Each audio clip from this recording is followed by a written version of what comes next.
So, let's take stirring thinking to philosophy itself. What is philosophy? Or more specific, what is philosophy now?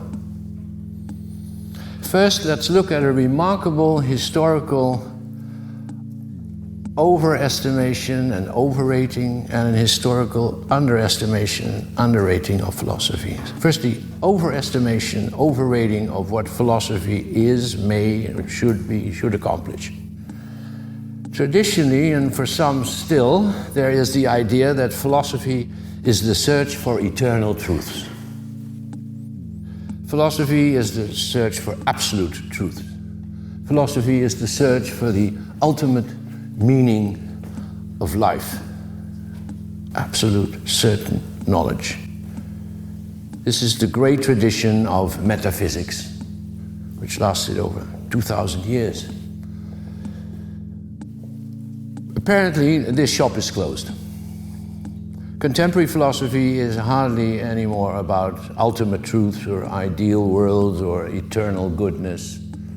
You hardly find that at departments of philosophy anymore, and I will explain why later on. But there's also especially nowadays, the underestimation, the underrating of philosophy. Philosophy, according to many people, is just forming opinions. At best, developing worldviews, and then discussing these views with others. Picture two Americans at a barbecue, where one American says to the other, "What's your philosophy?" How do you look at things? You show me yours, I'll show you mine.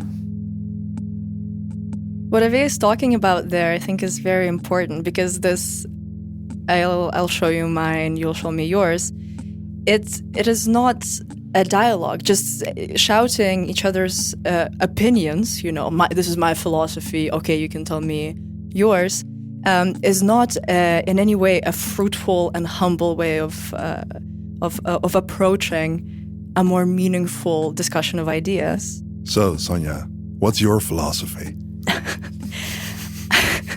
I would rather not say. Well, you'll show me yours, I'll show you mine. Yeah, but it's just an awful way of approaching this, right? I would much rather us engage in a proper conversation rather than take turns. I will tell you what I think, you will tell me what you think. It's almost like an excuse to not really listen to you when you're telling me what your philosophy is.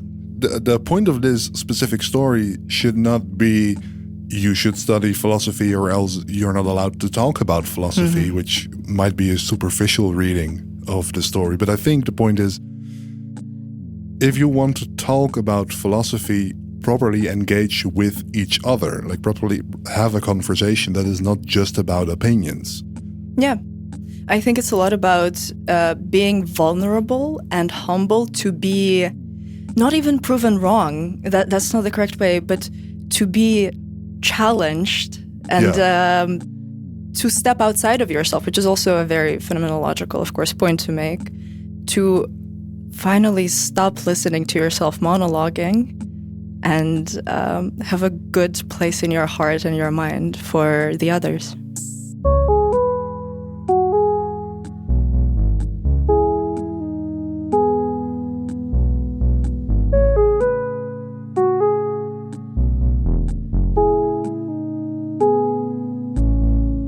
We have already followed these lectures. We both wrote our theses with Awee as our supervisor. I remember one time having a conversation and he said, well, I disagree with what you've written here, but if you think this to be the case, then please do it. Please say so. But then you should make the argument a little bit better so you can maybe convince me. Exactly. It's never about turning someone away just on the basis of them, for example, working with an author who you think is, doesn't know what they're talking about. It's not real philosophy. This is a cringy thing to say, but let's say the magic of philosophy really comes in when you decenter yourself and you allow to be influenced in a certain way. Yeah, it is about working together, show your workings. And you don't have to read all the authors or all the books of an author to engage in a conversation. Yeah. And I think that is also why this podcast can really be a good introduction for people as first philosophy. Yeah. And with that, I think we should listen to a bit more of Awee expanding on his ideas. I agree. And I'm Sonia Schwetz. And I'm Kas Sonia II. Let's begin, finally.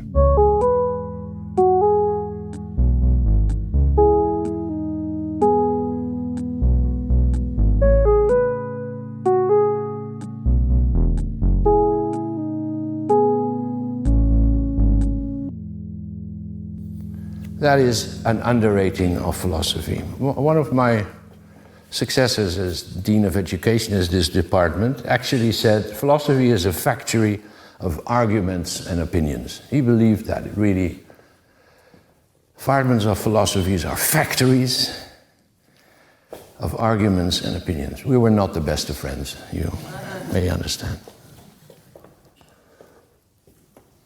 So we have to try, this is the second goal of this first class, maybe of this entire class, is taking philosophy beyond overestimation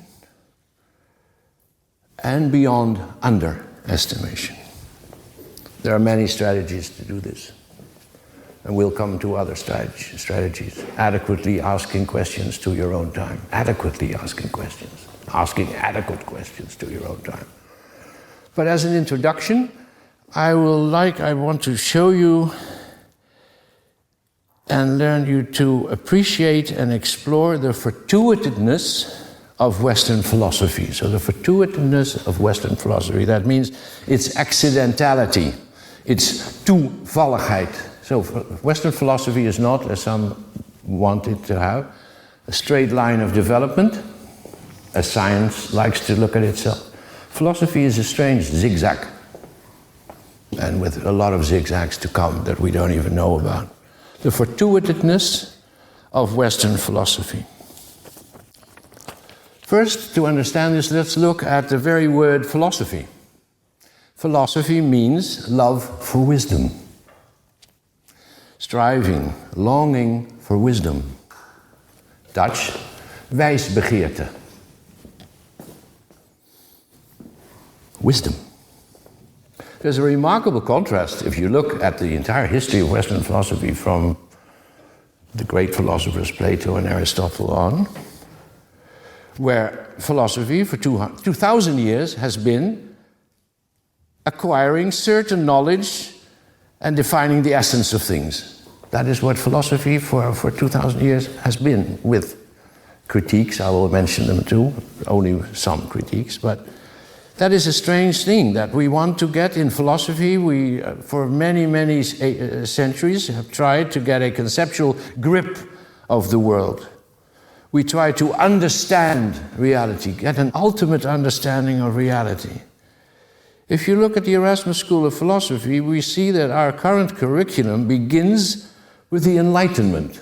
For reasons beyond me, but we begin with the Enlightenment. I know why they did it, because Enlightenment is where science really begins, and we want us to start where you started. But the Enlightenment is just an accidental phase, although a very important and very prominent phase in the contingent history of philosophy. If you look at philosophical handbooks, you see there's a development, always mentioned a development from chaos and mythos. Chaos and mythos belong together, to cosmos, to logos. So from chaos to cosmos to logos. And many philosophers, most philosophers, see this as a progression. Philosophy started with myths. Think of the books of Homer, where philosophy is depicted as trying to understand the world, an incomprehensible world, ruled by the gods, whimsical gods, learning from your ancestors, trying to find some structure in an overall incomprehensible world. This is why you tell myths, stories, to get some small first grip. Also, to the stage of mythos belong what we call the sages. the sages, the so-called wise. Some names like Solon, Periander, Chilon, hardly ever addressed in philosophical curricula. The 7 sages, they wrote proverbs, only proverbs. No systematic. Funnily enough, Nietzsche did that again. Something very important and very fascinating about writing proverbs and not big books. Just proverbs. Do not desire the impossible. Nothing in excess. Do not spend too much money on your wedding. I wish they had told me that when I was studying philosophy. Gnoti seoton. Know thyself. It's also one of the proverbs of the wise. But if we look at how we read know thyself, we have a tendency, inspired by the Enlightenment. Gnoti seoton does not just mean know thyself. It was written on the Temple of Delphi where people came to get advice about their life's questions, and the temple always spoke, or the priests spoke to them in oracle language, so not a language that is easy, clear-cut. It was filled with riddles. And this was written on the Temple of Delphi, and it really meant it's a warning against hubris. It's a warning against overestimating yourself. Know your limits. That is what gnoti seoton also means. Distrust yourself. We like to forget about this. We like to look at the Greeks as early modernists, which of course they weren't. Sages. Philosophy is about sages, about wisdom. In African philosophy, still, the sage is a very important factor.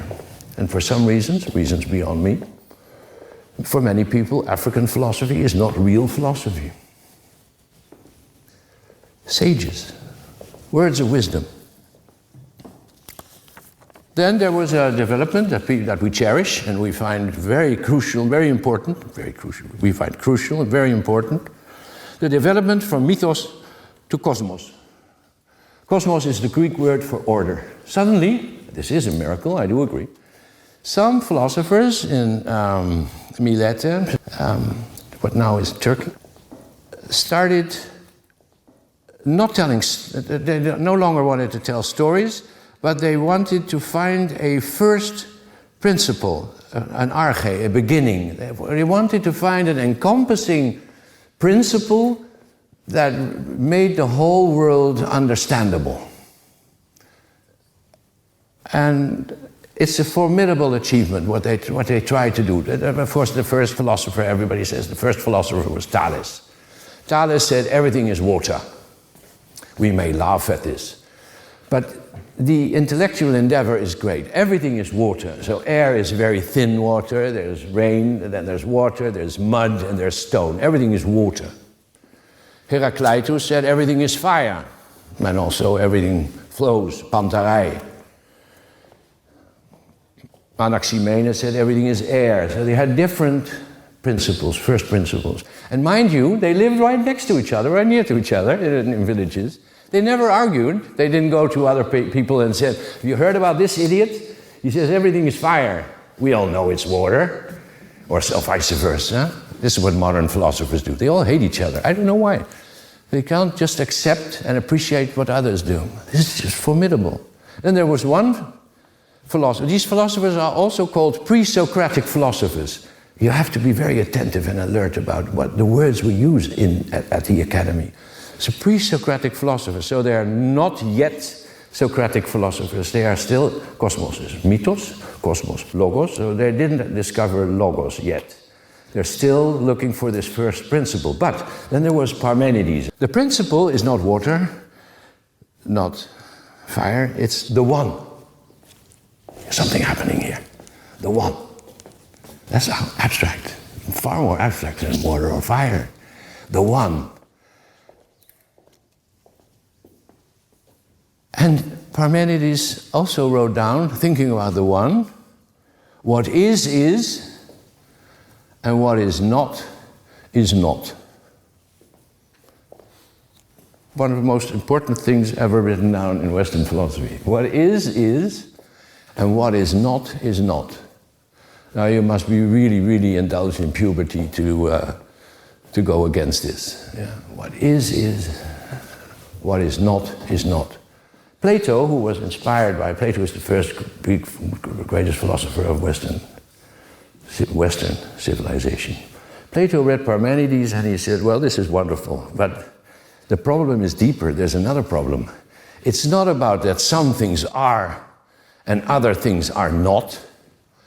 The big problem that I'm facing is that some things are and some things appear to be but really aren't.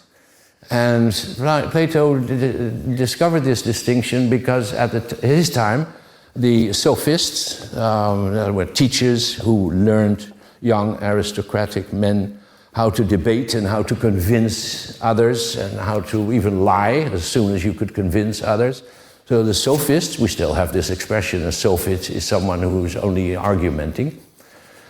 They sit and look at today's politicians. They just suggest things to be real which aren't real at all. So Plato said, I have to do something completely different. How can I distinguish being from appearance, true being from illusions?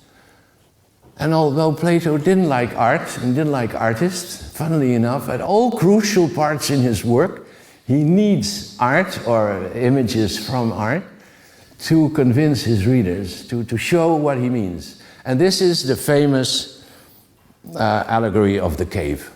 Does that mean anything to you? The allegory of the cave is... I'll join you. We'll play the allegory of the cave in 2 minutes. Here we are. We're in shackles. Sorry. We're all in shackles. Tied down in our chairs, our head also. And all we can see is the screen. And on the screen, wonderful things are being shown. Wonderful. It's permanent Netflix. Wonderful things are being shown. And we look at it and we talk about it and we bet with each other what will happen next. And we're having a good life. We're having a good life. Don't be... Many people said, oh, Plato's allegory of the cave is about people being imprisoned. They are imprisoned, especially in Plato's vision. But he's quite clear that they're having a good time. They're really having a good time. Maybe I'm going too fast now, but it's something to keep in mind. I believe that we're all trying to get back into the cave today.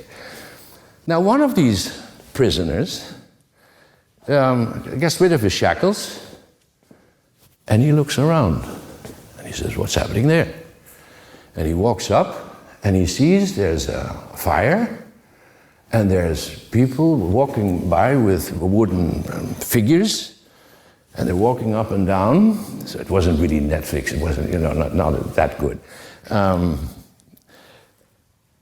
he realizes that they were all just looking at images, not at reality. They were brought up there. They never went out. They never saw anything else but these images. And this guy all of a sudden says, wow, what is happening here? I've been looking at images all my life. And then he walks away. And he sees there's not only this fire and where the images are produced, but he walks past. I could do it, but let's not because I will stumble, I can't see. He walks past and he sees there's also an exit of the cave. And when he goes to the exit of the cave, he sees light. He sees the sun. And in Plato's special way of thinking, he sees the sun as the true light and the true light that really shines on everything and makes everything comprehensible. And Plato gives us an image that the sun is, the heavens are the place where the true world is, the real ideas, the ideal world, that is in heaven. In heaven is the ideal true world. And the prisoner comes back and he tells everybody, look, listen, it was stupid that we're doing. We're here living here in ignorance, in the shadow, in the darkness of this cave. There's light there. And in Plato's parable, the other prisoners try to kill him because they don't want their lives to be shocked. But Plato says, this is what philosophy must teach everybody, to go from the ignorance and the darkness of everyday experience to go to the truth, to the eternal truth of the world of ideas. This is what we should do. Philosophy should not be about a first principle. Philosophy should be about logos, about absolute knowledge of really, really understanding what reality is. This is what we should do.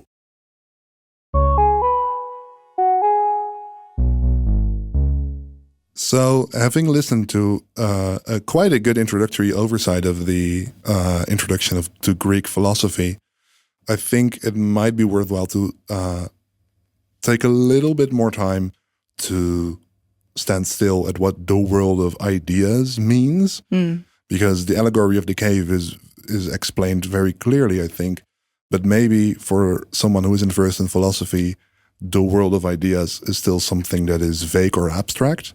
Yeah, it almost seems like Awee is talking about heaven of some sort. But if you're really steeped in a predominantly Christian society, it's not clear how heaven is the world of ideas. The premise is very simple, right? So the everyone recognizes a chair, even if you haven't seen this very specific chair at any point, and you walk into a room and you see that specific chair, you realize, or you recognize, oh, that's a chair.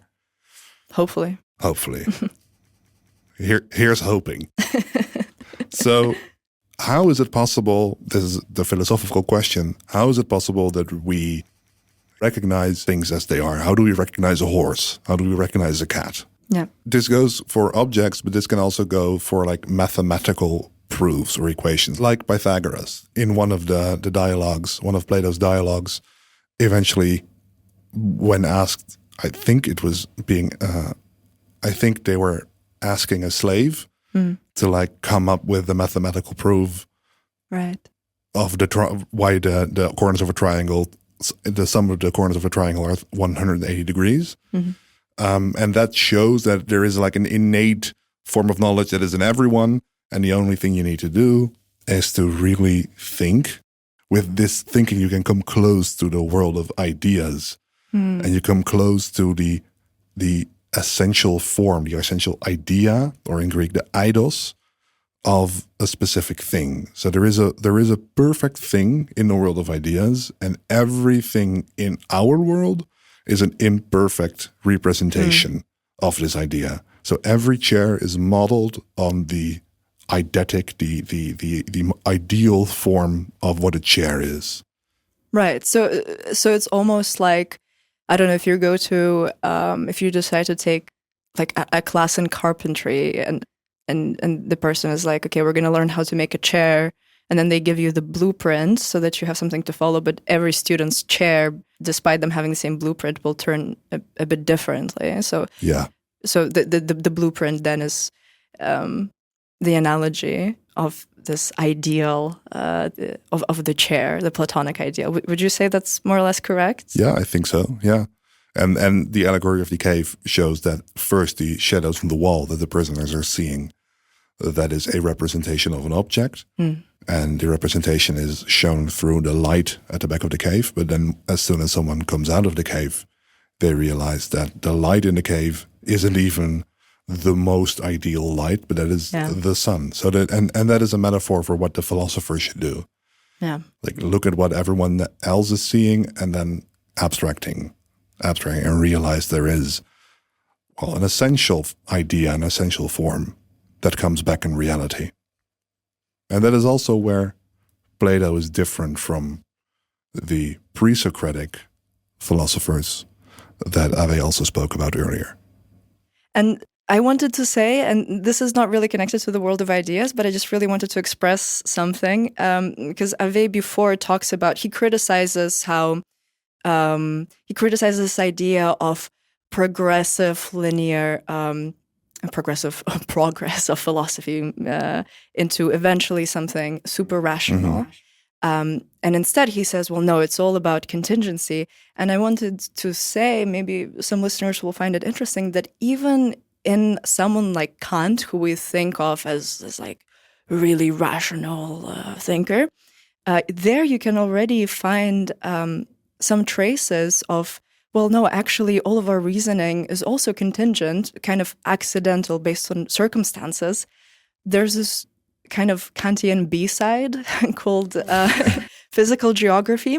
And in it, he talks about how we are only able to kind of have an idea of space that we have and navigate ourselves in space by virtue of having evolved into bipedal, straight up sort of standing creatures. So he said that if we did not have a straight spine, we would not even be able to begin having the idea of what the space is. He says, we're standing up straight, and therefore we can, if we trace the imaginary line, like sort of through your head up in the sky and then through sort of your tailbone into the earth, that will form an angle with the axis of Earth's rotation, and sort of through that angle you can navigate yourself in space, which sounds very heady and maybe an easier, sort of simpler illustration of the same thing. It's super accidental. He basically says, well, we happen to have evolved with having a bilateral symmetry, meaning that, if you cut me in half, the left and the right part of my body will be symmetrical.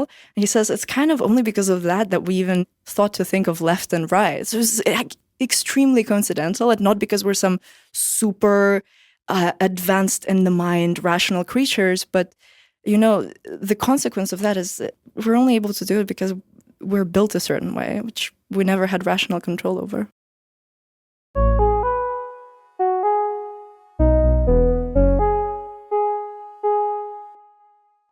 Aristotle was Plato's student, and he didn't like Plato's, well, let's not call it solution, but Plato's theory. He was a down-to-earth guy, Aristotle. But he said, I do like what Plato did. I do think that we must have an absolute foundation for our knowledge of reality. So no storytelling, no first principles where you can find different first principles. No, we have to find an absolute foundation of reality. But Aristotle said, I don't want to find it in a world of ideas. That's too abstract for me. I can do it down here. I can do it down here. He says, if I look around me, this is a very simple experiment. If I look around me, I see that everything that happens has a cause. But the cause of that what happens, that's causing that what happens, also has a cause, is a consequence of a cause, is a consequence of a cause, is a consequence of a cause. And Aristotle said, you can't go on eternally, not because there's a wall here, but there's no problem, I can open the doors and go on, and another cause. No. Then it will never begin. You need a first cause, what he called an unmoved mover. So where Plato had the world of ideas, Aristotle said, no, if we can grasp the unmoved mover, then we have the foundation of all reality. Then philosophy is really what philosophy should be, according to Plato and Aristotle, not finding wisdom in life, but finding absolute truth and knowledge. For Aristotle, in the unmoved mover, although Aristotle came from far. One of the first contemplations that he wrote was toon legetai polagos, which means every being, toon, can be seen in many, many ways. Actually, Aristotle already talked about the fullness of contingent unconcealment. Toon legetai polagos. Everything can be said in many, many, many different ways. But Aristotle couldn't live with that. He wanted to be like Plato, he wanted to be a real philosopher. So then he said, titoon, what is being? Tis ousia, what is the essence, the substance of being? That is what philosophy has been about since Plato and Aristotle. The true substance of the world, being the world of ideas or the unmoved mover. Now we have a foundation. And Plato and Aristotle have ruled philosophy for over 1,000 years, maybe even longer. After Plato and Aristotle, the book that Aristotle made his philosophy, because the term metaphysics is actually just a story. Aristotle wrote a book about physics. And then he wrote another book, a book that was written after that, and that was called, he didn't give a name. And in Greek, metaphysics means after the physics. So it was a bibliographical definition, after. But also, metaphysics, and this is crucial, you have to understand this term very, very, very thoroughly for the rest of your studies. Metaphysics means above physics, supernatural. Yeah? Metaphysics, bovenzinnelijk in Dutch. So the metaphysics is not about the physical world, but about the world that surpasses and gives the foundation of the physical world. This is what philosophy was all about, and for many, many, many hundreds of years, this was also the issue of Christian, or otherwise scholastic philosophy. If you put Plato's and Aristotle's philosophy together, so the world of ideas in the heavens and the unmoved mover, you put them together, what do you get? It's a three-letter word. God. Right. Clever. Last year I had to say it starts with a G, it ends with a D, and then there was even hesitation. What could it be? God. The long tradition of metaphysics in which philosophers tried to find the metaphysical, the ultimate truth, the ultimate being. So in ethics, the ultimate good. The disciplines of philosophy were founded then. Ethics is about the ultimate good. Logic is about the ultimate truth. Physics is about the ultimate being. Aesthetics, which was not founded, it was founded later, but it belongs to the same kind of thinking. Ultimate beauty. For many, many centuries, scholastic philosophy ruled the academic world. But it was very technical and sometimes even ludicrous, the debates they were having. One of the very important debates was how many angels do fit on a pin's head. How many angels? You have a pin. You have a pin's head. So small, how many angels could fit on it? I'll tell you, 7. These kind of discussions all the time. These kind of discussions were going on. People grew tired of it. And then the most important change for us moderns happened when Descartes entered the stage. Descartes with his famous methodological doubt. Descartes was something very remarkable, that he all of a sudden said, of course people had doubted and very often were burnt for their doubts, but Descartes made a very thorough, meditative, mind you, exercise in which he said, now let's just, as a thought experiment, but then a very, very thorough, it is not like the trolley experiment or whatever, a real experiment. I doubt everything, Descartes said. I doubt everything my teachers told me, I doubt everything my parents told me, I doubt everything I ever read in any book. Now, there's one thing I'm absolutely certain of when I doubt about everything, and that is? Victoria. Don't go too fast, just philosophy, step by step. I'm absolutely sure that I'm doubting. You agree? Absolutely sure, I'm doubting. And then, Descartes says, but doubting is a form of thinking. So I must think, absolutely certain that I think, and then Descartes starts smuggling a little bit, and he says, well, but in order to be able to think, you must exist. You know, let's be honest, it's not real philosophy there, but that's very complicated.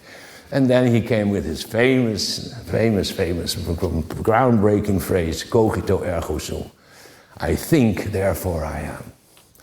Philosophy had found a new, true foundation for metaphysics. I quote Descartes, a fundamentum absolutum inconcusum. So an absolute, undoubtable, unchallengeable foundation. And Kant went on his way. He also thought that I think that our cognition, our understanding is the ultimate foundation of our relationship with the world. This is why Kant had this famous statement, sapere aude, dare to think.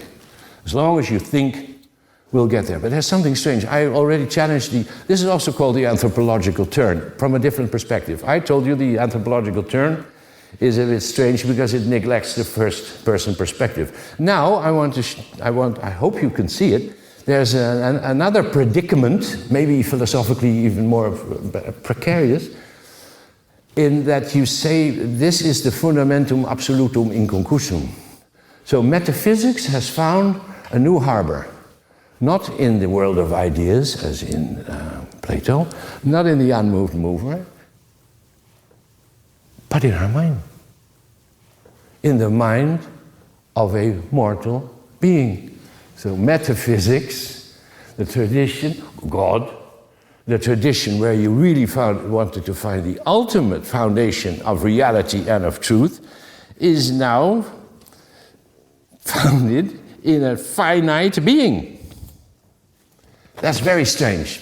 People didn't really, of course Hegel acknowledged it and he tried to step out of it. I'll come back to that next week. But there's something very strange happening here with metaphysics, with this urge to understand the world, that if you try to understand the world from the perspective of a finite being, then something also happens to metaphysics. And somehow, many philosophers have not taken this seriously enough, and especially normal human beings haven't.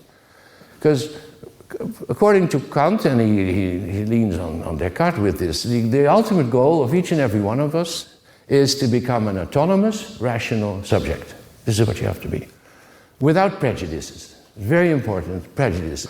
Kant explains that that's immaturity. There's immaturity that we can overcome if we really dare to think.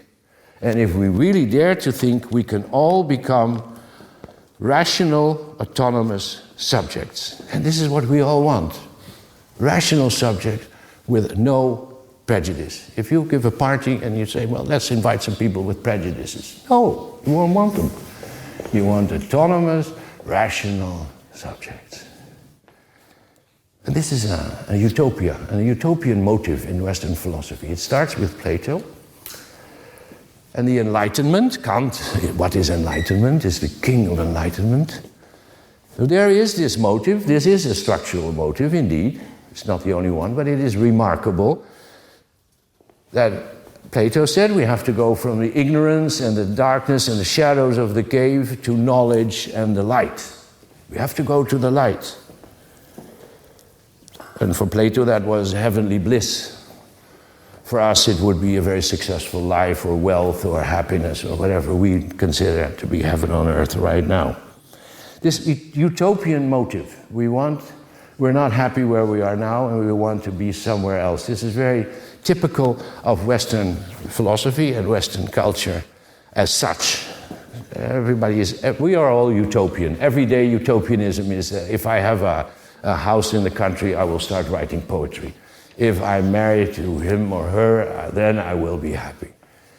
This is everyday utopianism. There's fatal utopianism, one maybe some of you may know, I hope not, of addiction.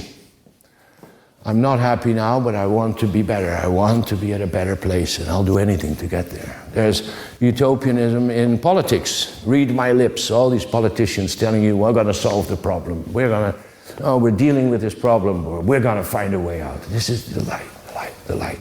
There's a famous quote by Dylan Thomas, which goes, do not go gentle into that good night, rage against the dying of the light. It's about death. I rewrote it, and I think I can do. I named my eldest son after Dylan Thomas. Do not go gentle into that good light. Rage, rage against the denying of the night. This is what I think we should really, really understand. Do not go gentle into that good light, the light that science and politics and every optimist and every utopian theory promises you. Rage against the denying of the night. Rage against the denying of the unclear, the mixed, the ununderstandable. Death, ultimately. The denying of the night is also denying our death. The unknowable, the obscure. There's a famous poem by Hölderlin, Der Rhein, which ends in everything is mixed. Everything truly, deep down, everything is really mixed. Uralte Verwirrung. We should never, ever forget that. And not too many Western philosophers have had the guts to challenge this utopian light traveling motive.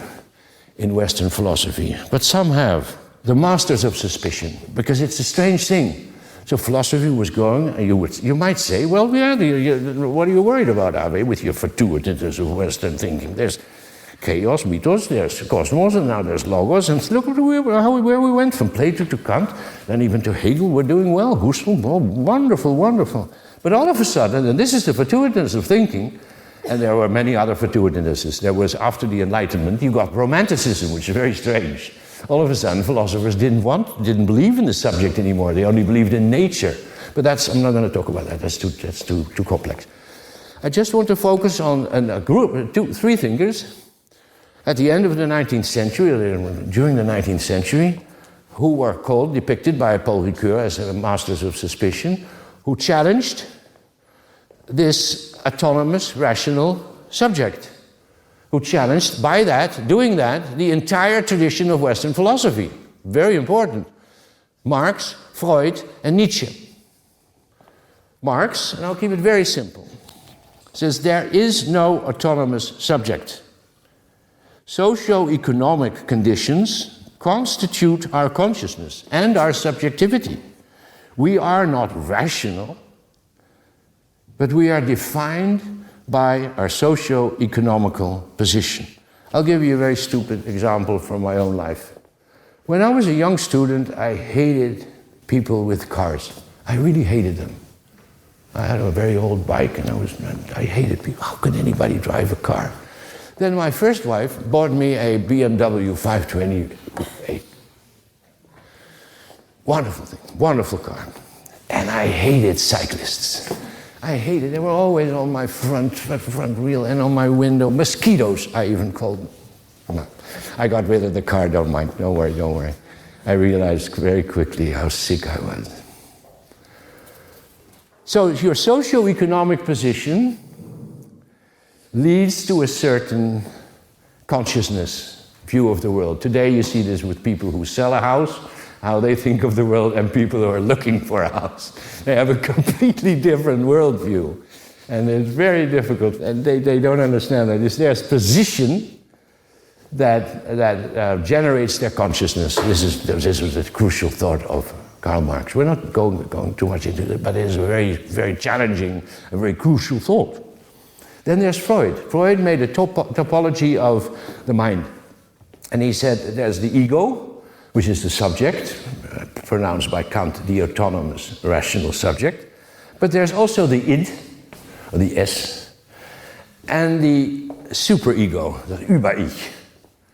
And the ego, the subject, is in between the two. Now the id, well, that's S in Freud's term, is all these unconscious forces that engulf us all the time, throughout our lives. It's our drives, it's our frustrations, it's our traumas, it's our sticky memories, all kinds of unconscious things that we have experienced or that are happening in our body, in our existence, that constantly overwhelm the ego and manipulate it and threaten it even. And on the other hand, the ego has the internalized force of the parents or of religion or of society, the values of society, Über-Ich, which is your consciousness. Your consciousness is also constantly working against you. And Freud says, where Kant said the autonomous, and Descartes' ego cogito, and Kant's autonomous rational subject, is actually, Freud uses the word carefully, ein armes Ding, a poor thing. A poor thing. You, me, as subjects, are really poor things. Poor things. We always have, like a diplomat, have to maneuver with all these forces, with these two forces that overwhelm us from two sides, and there might be much more. Freud only addresses these two, which is important and challenging and humbling enough. But Marx is still an Enlightenment thinker. Marx believes that as soon as we have the alienation of capitalism, when we have overcome that, then everybody will be truly themselves in a just society. So Marx is still, it's very difficult to shake off Enlightenment thinking. Also, Freud is still a bit of an Enlightenment thinker, because he says if you go into therapy, then you will understand, then you will become conscious of your unconscious desires and traumas and problems, and then you may deal with them better. That's still a bit of it. So actually, the only true master of suspicion is Nietzsche. In On Truth and Lie in an Extra-Moral Sense, Nietzsche gives the image that actually this world, this earth, is just a speck in an entire indifferent universe in which some clever beasts have discovered discovered science. In my idiom, we're just on a small speck of a completely indifferent universe. It's a very humbling text. We're just a very little speck in this entire universe, and we think we are so important. This is what Nietzsche wants to show us. And just for a brief moment, there will be men and women, and there will be humankind. And everything humankind does is to survive. We think we do science and philosophy because it's so important if we want to know the truth. They're only survival strategies. Calculating is just a surviving strategy. Yeah? Truth is a creative illusion. Truth are illusions of which we have forgotten that they are illusions. Nietzsche really, really shakes us up. This is stirring thinking at its best and worst, because he gives no way out, no way out. There's another image by Nietzsche which is very important, that us scientists, philosophers, whatever, we are hanging in dreams on the back of a tiger. This is what we are. We're hanging in dreams on the back of a tiger. Life is so overwhelming and so incomprehensible, and we're just trying to suggest making science to be a new religion. We try to understand everything. Of course, people don't like Nietzsche. If you go to a department of theology, you will find on a wall, because Nietzsche also said God is dead. We have invented God, and we can de-invent him, and we can just say God is dead. That was just an idea that we had for a while, and we're going to get rid of God. So at these departments of theology, you see on the wall, God is dead, signed Nietzsche, but someone wrote underneath, Nietzsche is dead, signed God. So you have to realize Nietzsche is also just a philosopher, but a very, very challenging philosopher who really tries us to realize that we are living, and because the death of God, and I will come back to this fragment 125 of the Gay's Science, the idiom God is dead is not anti-religious. The idiom God is dead means there is no ultimate truth. It's the end of metaphysics. There is no ultimate truth. There is no ultimate meaning. We have to get used to a new predicament, Nietzsche says, and I think we are getting used to this predicament, which he calls nihilism. So the fortuitousness of thinking is that Western philosophy has developed, also since Nietzsche is very influential, to the end of metaphysics, not for everybody of course, into a world what we call, that are no highest truths, but still there is science as a new religion, so we still have to grasp that, and during this course we're going to discuss this, what is the real meaning of science and of technology in this era that we live in. And we're going to try to understand this again by doing stirring thinking.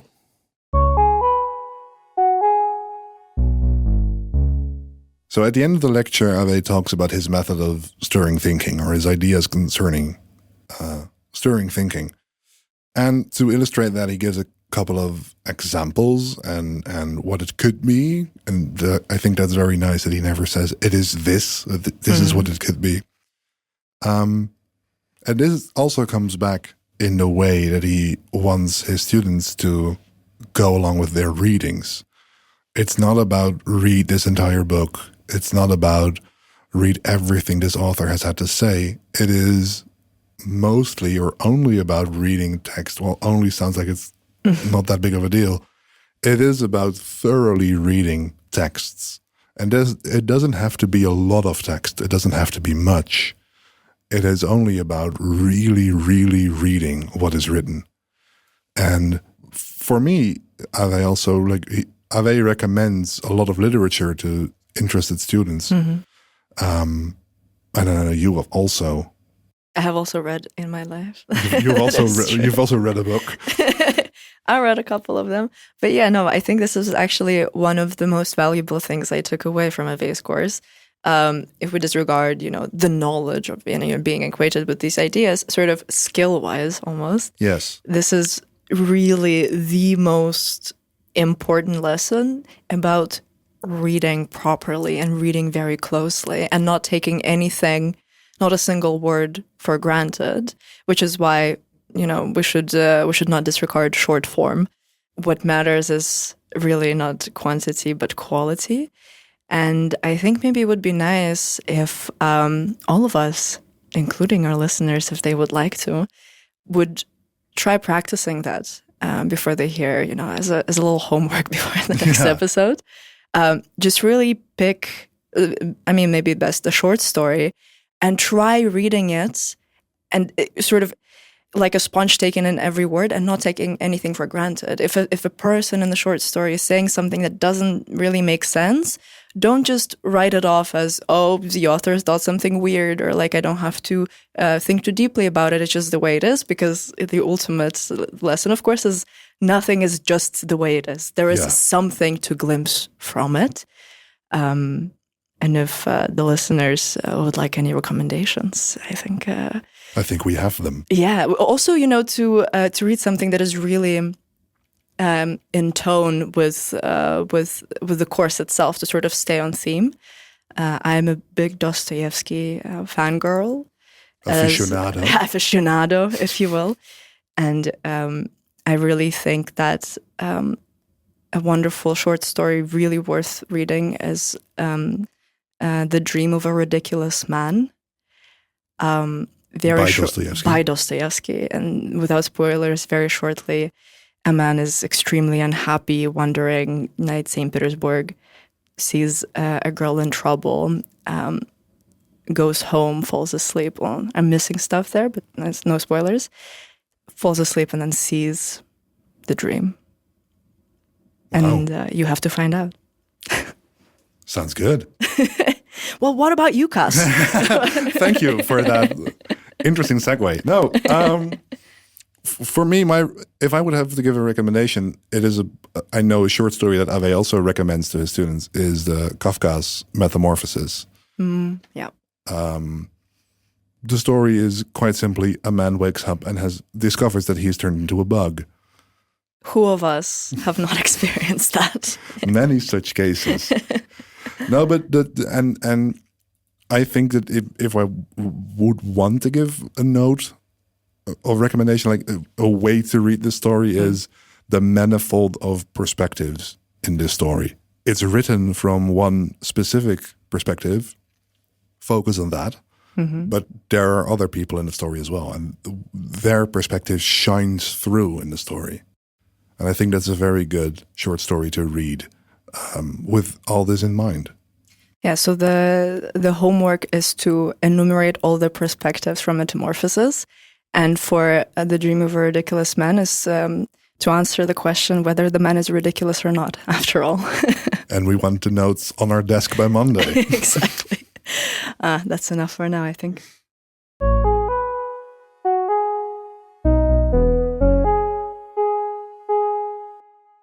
Stirring thinking is not philosophizing with a hammer, as Nietzsche had it. That is not stirring thinking, because Nietzsche said you have to use a hammer, and then if it's hollow, then it'll break.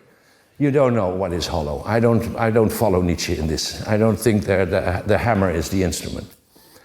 But stirring thinking is also not critique. Criticizing something, the worst thing you can do. Criticizing something, or criticizing an ideology. You always criticize from a certain position. And if you want to criticize an ideology, maybe any capitalism, fascism, whatever, you always have an own ideology. There's no possibility of a non-ideological critique of ideology. It's not even analysis. You can't analyze because you are analyzing. These are all outsider positions.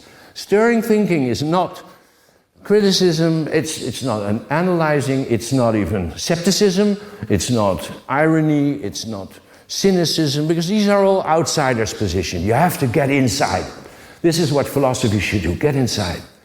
Join the event. Be in the event. I like to compare what a stirring thinking is to what a dog does when he comes out of the water. You watch this, where you see a dog coming out of the water, and you see the dog doing this. Just you try this at home. This you try at home. You get a strange momentary feeling of openness within, openness within. So you're not stepping out, you're in, within, stirring it up. Stirring it up. So challenging all the positions that are taken for granted. To have the courage to put your own perspectives also at stake. I once met a guy at a party, he said, Awee, do you know that we only use 10% of our brain capacity? I said, well, I know since I knew you.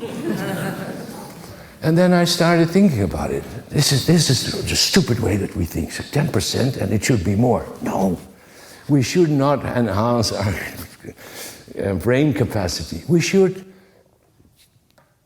take the challenge and the endeavor of different ways of thinking.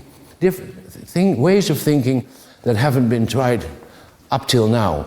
Because the fortuitousness of philosophy shows us that there are many ways of thinking ahead of us, ways of thinking even in climate crisis. If we think in terms of crisis and solutions and problems, maybe that's not the real way to challenge it. Maybe we should have a completely new way of thinking, and I'll come back to that, in which we realize the earth is not the theater where we find self-realization. The earth is the place where we are allowed to dwell for a brief time. This is a completely new way of, not completely new, this Lovejoy has already mentioned it, this kind of theory. But there are other ways of thinking.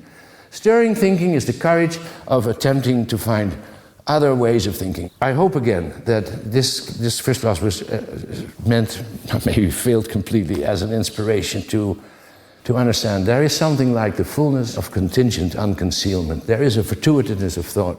There is so much in philosophy that we have not yet grasped. See you Thursday. Thank you.